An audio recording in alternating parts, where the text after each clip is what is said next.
Nah, jadi ini adalah video keempat tentang pajak yang aku sebutin tadi di awal.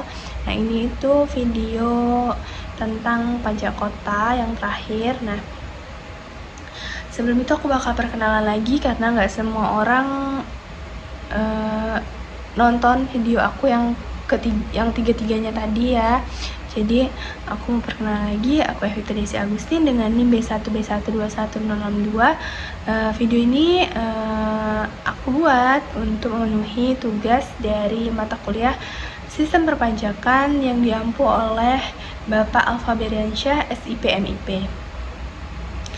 Nah, otonomi daerah itu merupakan hak, wewenang, dan kewajiban daerah otonom untuk mengatur dan mengurus urusan pribadi, pemerintahan, dan kepentingan masyarakat setempat sesuai dengan peraturan perundang-undangan. Nah,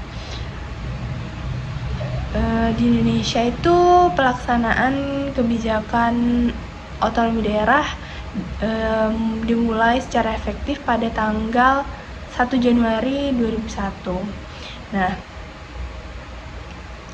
pelaksanaan otonomi daerah dan desentralisasi itu udah diatur dalam Undang-Undang Nomor 22 Tahun 1999.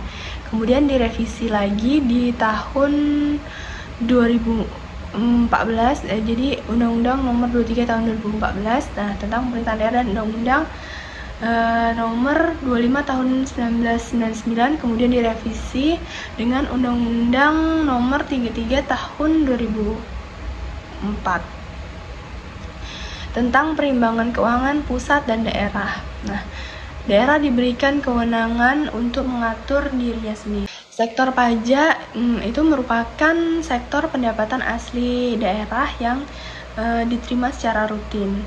Besaran penerimaan dari sektor pajak untuk setiap daerah itu berbeda-beda, tergantung pada potensi dan pengelolaan yang dilakukan oleh daerah tersebut.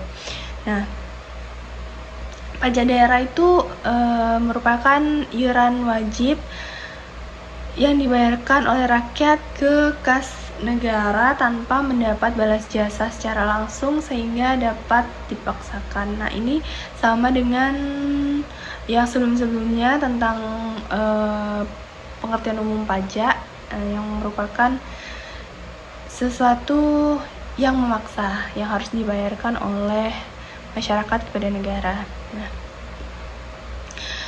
pajak kota itu merupakan sumber pendapatan yang penting bagi pemerintah kota. Nah, pajak ini biasanya dikenakan pada properti seperti rumah, tanah, dan bangunan komersial di atas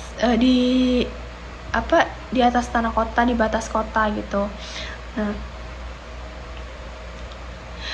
pendapatan dari pajak kota itu digunakan untuk mendukung berbagai pelayanan lokal, seperti pelayanan publik seperti infrastruktur, kebersihan, pendidikan, dan pelayanan kesehatan di tingkat kota.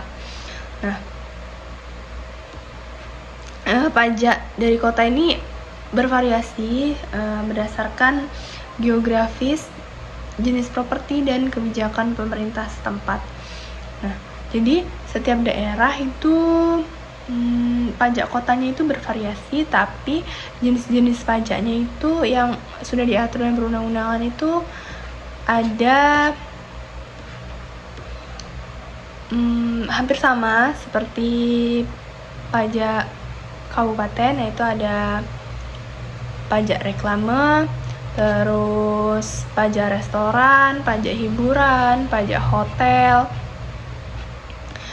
pajak penerangan jalan, pajak parkir, pajak sarang burung walet, pajak air tanah, bea perolehan atas tanah dan bangunan, pajak bumi dan bangunan pedesaan perkotaan. Nah, itu tuh hampir sama, cuman kalau di kota itu kan jenis-jenis pajak ini nggak semuanya ada ya kan. Nah, terus tadi juga ada yang beda di pajak air tanah di kabupaten, ada ya tadi, ada ding ya, ada maaf ya. Nah, Jadi kayak pajak sarang burung walet itu tuh biasanya di kota jarang ada ya, jarang ada karena namanya kota itu pasti mobilitas masyarakatnya tinggi, terus daerahnya juga padat. Jadi kalau pengadaan sarang burung walet di daerah perkotaan itu kayak mengganggu aktivitas masyarakat. Jadi jarang banget nih yang mau membangun sarang burung walet di kota. Karena juga burung walet setahu aku jarang mau dia masuk ke daerah yang kayak rame gitu, bising. Walaupun dia juga menyebabkan kebisingan ya, burung walet tuh. Cuman kayak sarang burung walet itu umumnya yang sering aku lihat, sering aku tahu itu dia biasanya ada di kayak di daerah yang dekat pantai gitu. Bahkan kalau di daerah-daerah yang bukit-bukit gitu jarang ada sarang burung walet, apalagi di daerah perkotaan ya, itu jarang aku lihat. Mungkin kalau di pinggir kota, pinggirannya kota banget, mungkin ada ya yang belum padat gitu. Cuman kalau yang di tengah-tengah kota kayaknya jarang deh ada burung walet itu, karena kan itu mengganggu ya, apalagi kalau di kota itu biasanya antar perumahan, terus fasilitas-fasilitas layanan masyarakat gitu, layanan publik tuh saling dempet-dempetan gitu kan, kayak sekolah, rumah sakit. Nah, itu kan merupakan tempat-tempat yang butuh ketenangan ya kan. Nah, jadi agak mengganggu sih kalau misalkan sarang burung walet itu ada di kota. Nah, tapi kalau misalkan ada pun ya wajib aja gitu. Aku nggak bakal ngejelasin jenis-jenis ini lagi karena ya udah aku jelasin di pajak kabupaten. Terus juga pajak air tanah. Pajak air tanah pasti ada sih di kota, karena kan orang-orang kota itu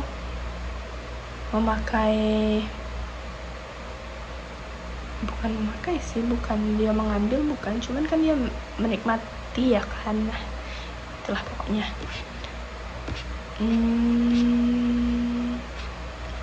Terus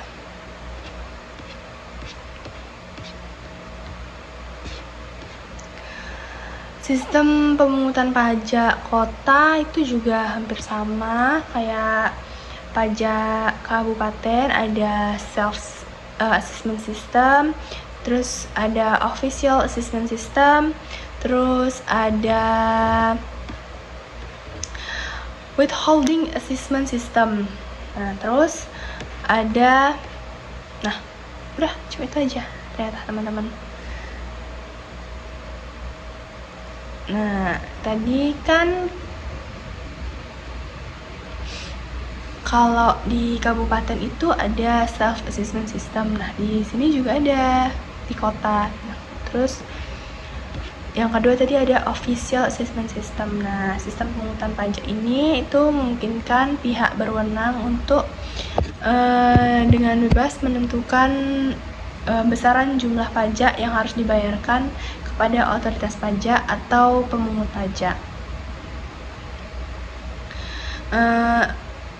Terus sistem ini tuh juga diterapkan pada penyelesaian pajak bumi dan bangunan.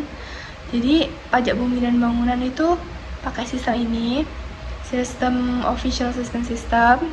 Nah, dalam proses transaksi pembayaran PBB, KPP biasanya berperan sebagai pihak yang mengeluarkan surat tentang ketetapan pajak yang memuat sejumlah PBB terutang di setiap tahunnya. Jadi nggak perlu ngitung pajak yang terutangnya, cuman cukup bayar berdasarkan surat pernyataan tentang terutang pajaknya itu. Beda sama yang tadi kita bahas di kabupaten, kan ada kayak wajib pajak itu menghitung sendiri besaran pajaknya. Nah kalau ini official sistemnya ini nggak perlu kita tuh nggak perlu ngitung, tapi kayak kita bakal dapat surat pernyataan terhutang pajak dan ya besaran pajak yang kita bayar ya sesuai dengan surat pernyataan itu gitu. Karena udah ada petugas pajak yang berwenang menghitung dan memungut besaran pajak terhutang itu. Nah, yang ketiga tadi ada withholding assessment system. Nah, sistem ini tuh memberikan pengertian bahwa besaran pajak akan dihitung oleh pihak ketiga yang bukan wajib pajak atau petugas pajak. Nah, gimana tuh? Nah, contoh dari sistem ini adalah pemotongan penghasilan pegawai oleh bendahara instansi sebagai pegawai tidak perlu lagi ke kantor pajak untuk membayar pajaknya. Nah, untuk pengurusan sistem ini di Indonesia itu jenis-jenis pajak yang dipakai itu PPh, pajak penghasilan, pasal 21, 22, 23, dan PPh final pasal 4 ayat 2 dan juga PPN. Sebagai bukti bahwa pajak telah dibayar lunas itu yang menggunakan withholding assessment system pada umumnya itu berupa bukti potong atau bukti pungut. Nah, namun dalam beberapa kasus kayak menggunakan sertifikat pajak gitu. Nah, kemudian sertifikat pemotongan tersebut dilampirkan pada PPh, SPT, PPN tahunan wajib pajak yang bersangkutan. Jadi buktinya itu kayak bisa jadi kayak sertifikat pajak gitu. Kayak kalau misalnya kita udah bayar, kita dapat sertifikat. Wajib pajak sama pemerintah itu nggak berperan aktif dalam menghitung besaran pajak dari sistem ini gitu kan. Jadi pihak yang menentukan itu adalah pihak ketiga, pihak ketiga. Nah, jadi itu aja yang bisa aku sampaikan. Nah, terus ini juga kesimpulan dari ini ada